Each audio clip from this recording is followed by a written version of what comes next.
You're listening to the Prepper Recon podcast. For questions, comments, and podcast archives, go to prepperrecon.com.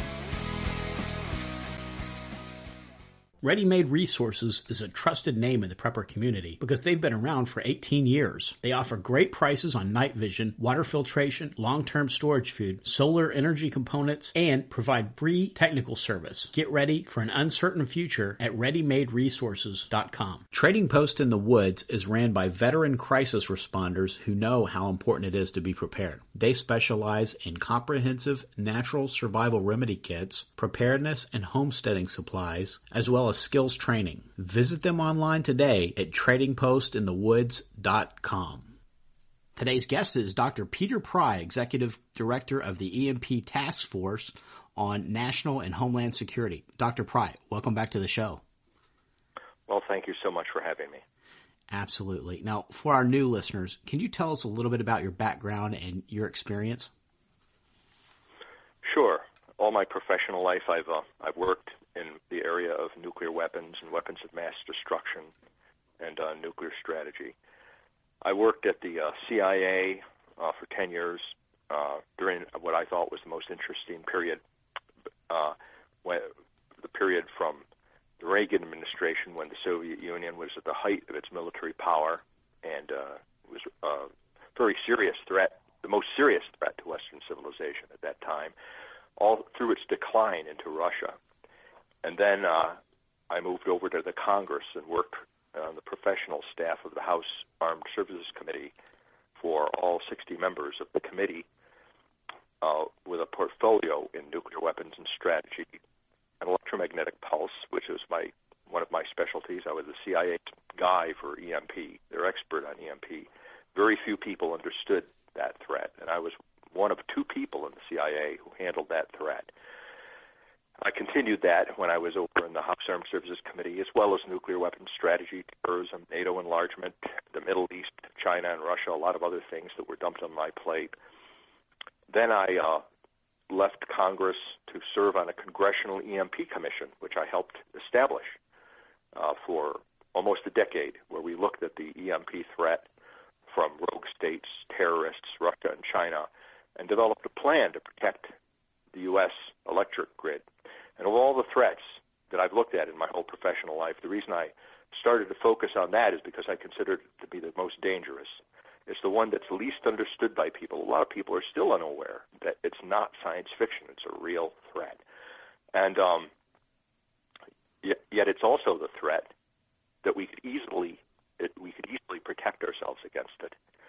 And unfortunately, because it's so easy to use against us, it's probably the most likely way an adversary would attack us to try to end us as an actor on the world stage, or perhaps to try to end Western civilization itself, which could be done. Even a terrorist group with just a handful of nuclear weapons could basically prevail over Western civilization. And this situation has never existed before in history. You know, we've arrived at a place where the technology makes it possible for failed states and even non-state actors like a terrorist group like an Al-Qaeda or an ISIS armed with just a handful of nuclear weapons to basically take us down, bring us into a new dark ages. Anyway, after 2008, I moved on to try to continue to raise public awareness of this, and the first nonprofit private sector organization called Impact America. I was the president of that and had the first open briefing to the American people. We had over 1,000 people, and I had some of the free world's leading foremost experts on EMP for the first time talking about EMP. This had been classified, by the way, all through right up until the EMP Commission basically declassified a lot of the information about the threat in 2008. So 2009 was the first time people could learn in depth about EMP. So I kicked that off with a great Impact America conference at Niagara Falls. Then later on, I started this task force, the Task Force on National and Homeland Security, which is a congressional advisory board, because I wanted to keep the EMP commissioner in play. You know, this is the collection of our foremost experts on the subject. We needed some vehicle, some official vehicle to try to keep attention focused on this by the Congress and the government to try to move the ball forward. Now, unfortunately, as task force, a task force, a advisory board like this, is like one of the lowest forms of life on Capitol Hill. And it's not like a commission, which is one of the highest forms of life. Commissions are well-funded. They have all kinds of legal authority. They're just like a committee, an arm of the Congress, whereas an advisory board, sometimes they're funded. Mine isn't, and it depends on my own efforts to raise money for it and all the rest. Yet we've been able to accomplish great things just basically working on a volunteer basis, the commissioners and myself. And I think it's a mark of just how important this issue is, that we've got people like Jim Woolsey, who was the former CIA director, Bill Graham, who was Reagan's science advisor and was the chairman of the Congressional EMP Commission, and ran NASA. I mean, he's my current chairman, still my boss on the EMP this task force. People of that stature, Bill Radasky, one of the foremost scientists on EMP, donating their time and effort, to try to raise awareness about this issue and to try to encourage the states to protect themselves, to try to encourage the federal government to protect themselves. And we had a great victory last year where we got the official Congressional EMP Commission reestablished. I'm the chief of staff of that again. But in a way, it's been a dead letter because, that commission was supposed to have $2 million at its disposal, to do its work. And Obama's Department of Defense has been sitting on that commission. We haven't been able to have a single meeting, because they've held up our money. They've been dragging their feet on providing security clearances. I'm having a meeting at the Department of Defense tomorrow to try to break the logjam, and I think I'll be able to succeed finally. But they were trying to run us out of time. The commission has got a deadline of June 2017, and look at this. I mean, they've already used up almost a year of our time stonewalling us. But we are not to be stopped. Even just like the task force, we've been working on a pro bono basis. But anyway, that's my background. Maybe I've told you more than you wanted to hear. I guess the latest thing I didn't include in that background was this latest book I've written called The Long Sunday. Oh, yes. Election Day. Please give us a synopsis of that. That's we're really interested in hearing about that. Yeah, The Long Sunday, it's titled Election Day 2016 to Inauguration Day 2017, Nuclear EMP Attack Scenarios. And the reason I wrote that book, I wrote it and have been circulating it as widely as I could before the elections. In fact, I put it up on Amazon.com for free, and it would still be free if Amazon would let me give it away. They won't, unfortunately.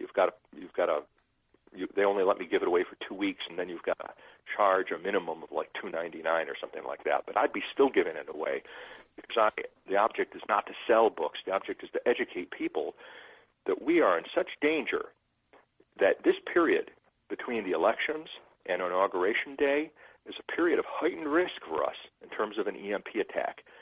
The reason I call it the Long Sunday is because the Japanese, when they attacked Pearl Harbor on December 7th, that was a Sunday. They did it on a Sunday because that's when our vigilance was at its lowest, and they were right. And so it optimized their chances to achieve a surprise attack. Well, this period between Election Day and Inauguration Day is a long Sunday. It's a period that lasts 74 days, where our vigilance is at its lowest because we're going through a transition from one presidential administration to the next. Most countries don't do that. Most countries have a very quick transition, even democratic countries. But our system, this transition period that we have, this long transition, it goes back to a time when we were an agrarian people, and everything moved at the speed of horse and buggy, and it was conceived of. Nobody has ever really thought through the implications of having such a long period of presidential transition during the nuclear missile age and an age of cyber warfare, when the whole country can be attacked at the speed of light. Russia, China, North Korea, Iran, and the terrorists must be looking at this period, as a period of maximum vulnerability for us. because Obama, our current president, is at his weakest. He's a lame duck president. Many members of his cabinet are already leaving. The new president, Donald Trump, hasn't assumed power yet. He's just the president-elect, and he really can't do anything. And you're going through a transition where the country is divided from top to bottom politically in a way where our differences are probably more marked and sharper since before the Civil War. What an optimum time. In a way, we've already done to ourselves by this transition process and by the political animosity that exists in the country. We've kind of already done to ourselves what an enemy would like to achieve militarily, disrupting our political, bureaucratic processes so that they don't work as well as they normally should, and having the people divided and against each other. I think if an adversary were to attack, the likelihood is that we wouldn't draw together right now. We're not the same people that we were just 16 years ago, 15 years ago. After September 11th, the whole country came together, you may recall. I think if we were attacked today, we would probably be even more divided. And half the country would blame Obama, and the other half the country would blame Trump. And it's problematical whether we would actually pull together to fight through to victory against whoever the next enemy is that attacked us, whether it's Russia, China, North Korea, Iran, or some terrorist attack. But the theme of the book is, to look at how, the administration has weakened our military situation, to explain the fundamentals of this new way of warfare, of which EMP is a decisive component. The basic idea is it's a new form of warfare that I call blackout war. And Russia, China, North Korea, Iran, they openly write about it. They have military textbooks, that have been translated that openly describe this new way of warfare that combines a nuclear EMP attack with cyber attacks and physical sabotage against the electric grid to black out the grid, paralyze the whole country, and that would kill in a year. A blackout lasting 1 year would kill 90% of the population, directly or indirectly, through starvation, disease, and societal collapse.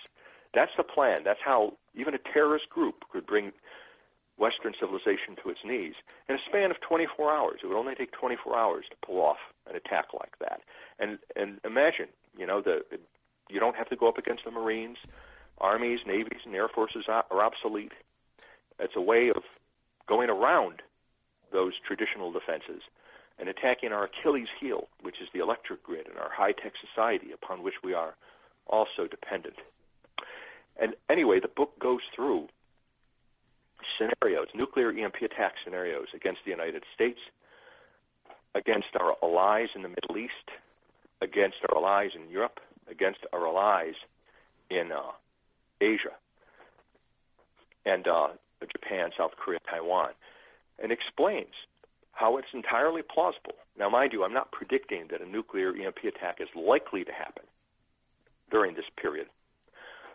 I'm just saying that our situation, our credibility has so deteriorated, and our defensive capability to deter our adversaries has so weakened that it's entirely plausible that such a thing could happen. The bad guys are looking at a situation where for the first time in 8 years, we've got a presidential transition from one president to another, and ideally from one party to another. So it's maximizing the amount of angst and disagreement and disarray that may exist in the presidential transition period.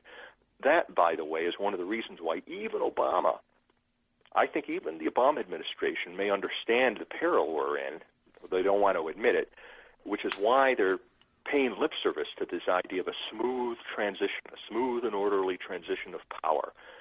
I think that's not just to the American people. I think they're trying to signal potential adversaries not to try to take advantage of this period of maximum vulnerability for the United States, which is a self-imposed, a self-inflicted kind of vulnerability because of the way our system works in terms of transitioning from one government to the next. And as I said, any one of these scenarios is or all of them together is plausible. I have a final scenario that I call EMP World War, where China, Russia, North Korea, and Iran are all cooperating together against the West, and you basically have an EMP world war that these guys where they could prevail over us and transform the whole global order, from one that is basically oriented or has been established and dominated by the United States and the West to one where we are defeated in a short period of time by means of EMP attack. And Russia, China, and the bad guys are in charge, plunging the world into a nightmare dystopian situation that we have been trying to deter and avoid all through the Cold War. But unfortunately, because of terrible defense and foreign policies that Obama has followed, we are now at the edge of the cliff. Anyway, that's the theme of the Long Sunday.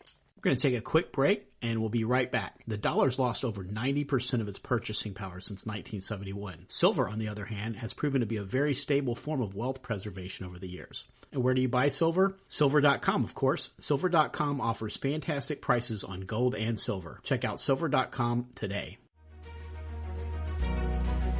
In A Haunt for Jackals by best-selling author Mark Goodwin, Danny Walker's survival retreat has been devastated by violence since the detonation of the EMP. Regent Slusher's designs on absolute power have already brought him to Danny's doorstep once, leaving a trail of blood and heartbreak in his wake. Another conflict with the malicious dictator will spell certain death for the remaining members of the compound. Danny's only hope is to infiltrate Schlusher's camp and bring him down from the inside. It's a risky proposition. If he is caught, he'll be executed as a spy, but there is no other alternative. In this epic struggle between good and evil, Danny's mettle will be tested, his faith will be tried, and he'll have to dig deep for the courage to continue. Buy your copy of A Haunt for Jackals, Book 3 of 7 Cows, Ugly and Gaunt, in paperback, Kindle, or audio edition from Amazon.com today. It seems like under the Obama administration, the Cold War seems to have been reignited over the past 8 years. Do you think that perhaps Trump administration is going to quell some of that uneasiness? I hope so. It really has to. But I'm dismayed at how even people on the Republican side don't get just how bad and perilous our situation is. For example, John McCain, who's the chairman of the Senate Homeland Security Committee, chastised Trump said he would oppose any effort to reset by the Trump administration to reset relations with Russia, to try hitting the reset button again and reset relations with Russia. Well, what does he want us to do? Have a war with Russia? We would probably lose a war with Russia right now. The nuclear balance is very much against us. Their geopolitical situation, how do we defend our allies in the Baltic states, in Eastern Europe? The Russian army is much closer to those forces. We have to send everything across the Atlantic Ocean. We wouldn't be able to do it if they just EMP'd us. And wouldn't it be better to take a chance? I mean, Putin has made...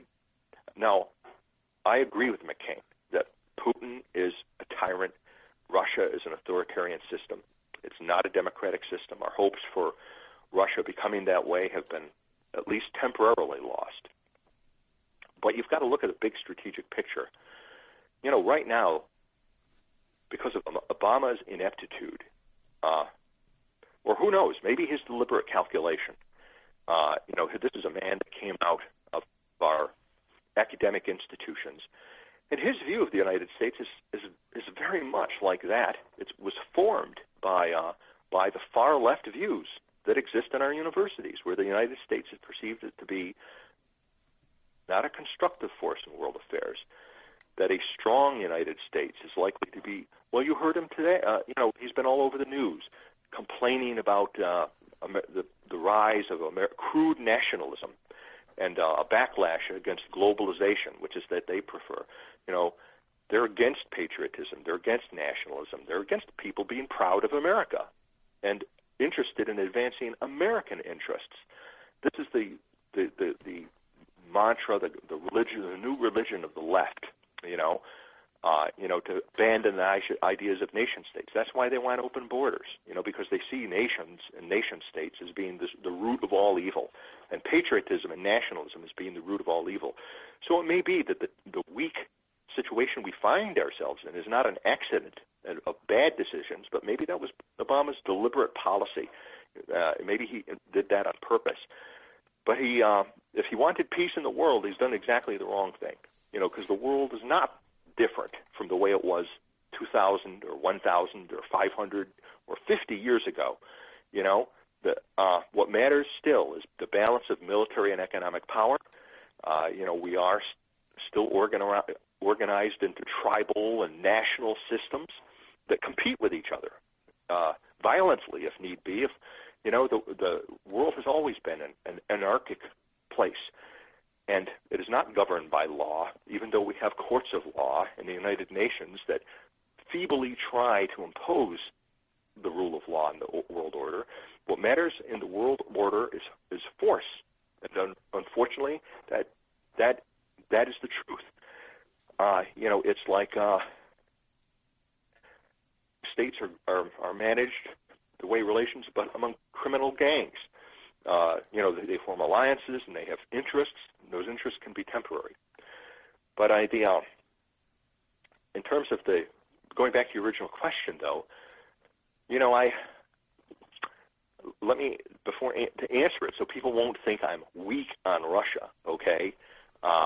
Because I do support Trump's attempt to try to reset our relations with Russia. Russia is a military superpower, and we are at a weak point. We need time to rebuild our economy and to rebuild our military forces. This is not the time to generate some kind of crisis between us and Russia and China and these other states. Indeed, the time may be over where we serve as the world's global policeman. We don't control the percentage of the world gross domestic product or gross national product the way we used to in the old days. And we certainly don't have the proportion of military power compared to these other states. And indeed, if you want to look at who's the greatest military superpower in the world, it's Russia, far and away.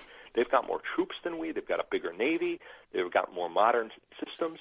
And the system that matter most, which is the nuclear weapons, they're far ahead of us in that. And it's going to take us a long time to catch up, if we can ever catch up in that respect. Our best hope is to have time to outdo them technologically.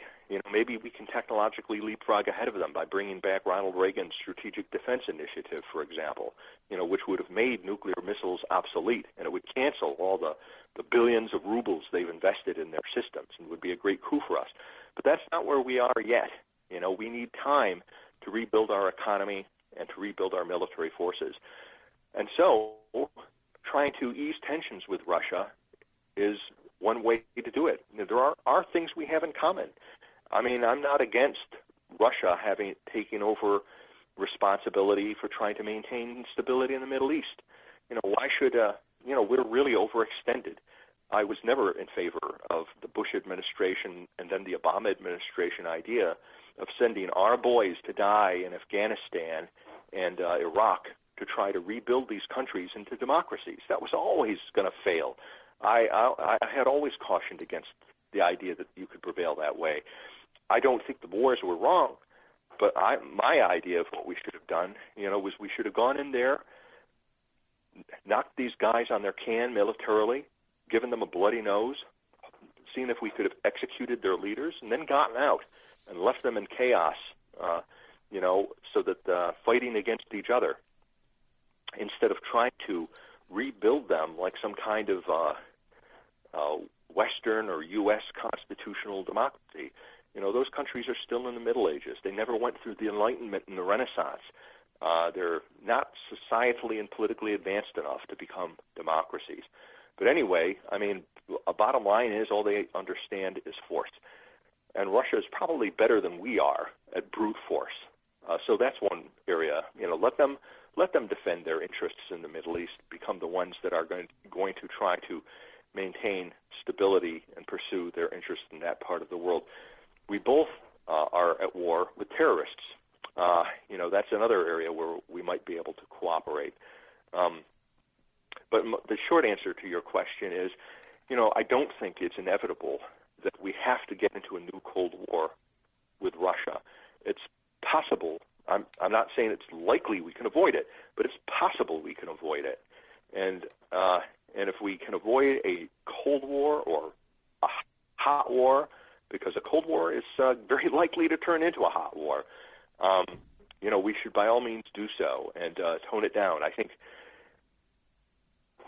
Teddy Roosevelt once said, to give an example of one of the things Obama did that I have written against, and I'm vehemently against it, but we've been warning for years that NATO cannot defend the states that we expanded into in the East, especially the Baltic states, Poland. Those have always been really vulnerable, because they're so close to Russian power, and they're so militarily weak themselves. I mean, do you know there's only one fighter aircraft among the three Baltic states? They have no heavy tanks. The numbers of troops in there. Russia in one exercise mobilized something like 150,000 troops. That's 10 times the size of the combined armies of the Baltic states. So they can't defend themselves. And in fact, even Obama's Department of Defense admits that Russia, if it wanted to take those frontline states, it could roll over them. It could roll over that part of NATO in 72 hours. Could we get them out of there? We'd have to do it by fighting a huge war with them, projecting our forces, from the United States, because, we've also largely pulled out of NATO. We don't have large numbers of troops in European NATO anymore. Obama had even taken out all the main battle tanks. Now he's starting to put those back. But there was this recent decision, because of the great vulnerability of the Baltic states, that they decided, well, we'd better introduce some NATO troops into the Baltic states and Poland.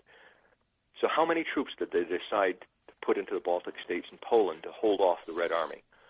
Obama had put 4,000 troops. He agreed with NATO to put 4,000 troops in Poland. 4,000 troops. There's 2 million men in the Russian army. In exercises, in snap exercises, in a couple of days, they are able to mobilize 150,000 troops to the borders of Poland and the Baltic states. That's not an adequate force. It's enough to be provocative, but not enough to be credible as a deterrent.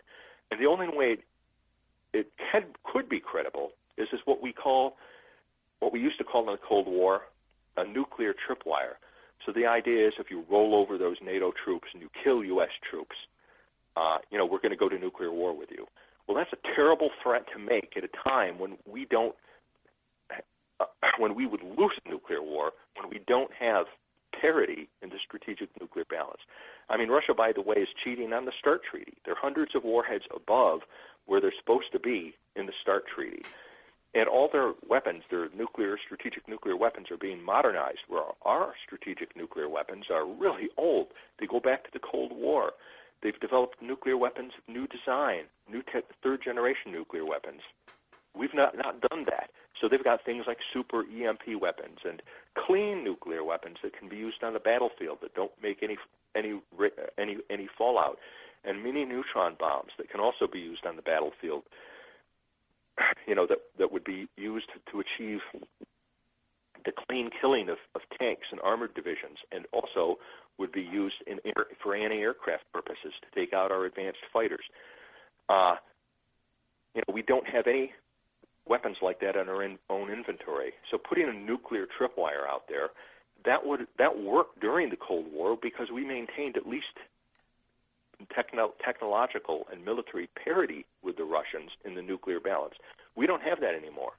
So that is an example of a dumb thing that was done by the Obama administration, a very provocative thing that is likely to make has made matters much worse between us. That's why people, even leading up to the election, there's been talk on both sides about being on the verge of World War III, a nuclear World War III with Russia, because of this move by NATO of a small number of troops into the Baltic states to defend them.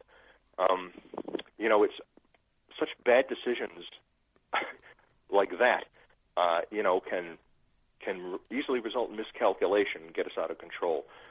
So I'm not advocating appeasement, all right? That's what a lot of people, will no doubt accuse Trump of. Oh, he's, trying to appease the Russians. But I am counseling a geostrategic realism and recognizing the limits of what we can do right now, and that we need a time of rest to recoup our economic strength and recoup our military strength. And hopefully, we still have, I think, an advantage as a free people in our inventiveness and in our technology.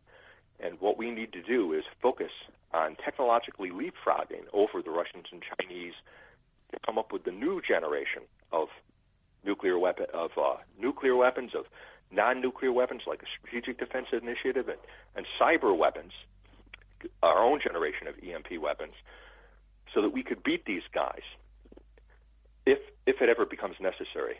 Now, let me say one other thing before I leave it. I apologize for going on at such length in this peroration, but we actually do have an opportunity here. We could have a big opportunity here where Russia is concerned. Because what has happened, and what the Obama administration has never been willing to acknowledge or talk about, but I think it's obvious to thinking people, we have been for a long time already in a Cold War, not just with Russia, but there's a tacit alliance that has emerged where Russia, China, North Korea, Iran, and the terrorists are all cooperating together.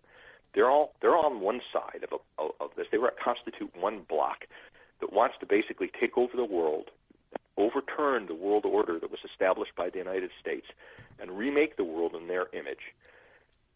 They're on one side, and we and our allies, the Western democracies, which includes Japan and South Korea, and our allies in the Philippines, and we're on the other side. Now, if we could remove Russia from the other side of the bloc, and if Trump could show them that it's in their economic interest, for example, by raising the sanctions that are against them, bringing them into the European Union, perhaps, so that they could do what Bill Clinton should have done, but he never did when he had the opportunity, to try to genuinely bring Russia into the community of nations so that they could achieve prosperity and power through means other than military force. Putin and his guys, they basically want to be in power in Russia.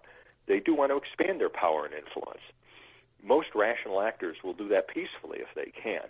I don't think that Putin is. He will use military force, and he's proven that. If he has to, but Russia hasn't really been allowed. A real effort hasn't been made to incorporate them into the world economic system. If they had technology so they could better exploit their oil resources and natural gas resources, if we cooperated with them on things that are like space and environmental issues and the like, we might be able to build a relationship with them and pull them into our orbit and make them part of our community. If we could remove Russia, which is the most powerful militarily, it's the most military powerful bloc from the other side, I think that other side would collapse, because China, while it is got a lot more, it's more economically powerful than Russia. It's not technologically and militarily more powerful than Russia. And I think the Chinese are more pragmatic. And if they saw Russia joining our side, they would too. And that would transform, it would eliminate, by peaceful means, this great threat to the world order, to the Western world order right now, and would be able to unify against these crazy states and bad actors like Iran and North Korea and the terrorists that they subsidize. The reason Iran and North Korea have been able to get away with so much, and the terrorists have been able to get away with so much, is they're basically protected by Russia and China. Anyway, that's my thinking. That's what I hope Trump is thinking.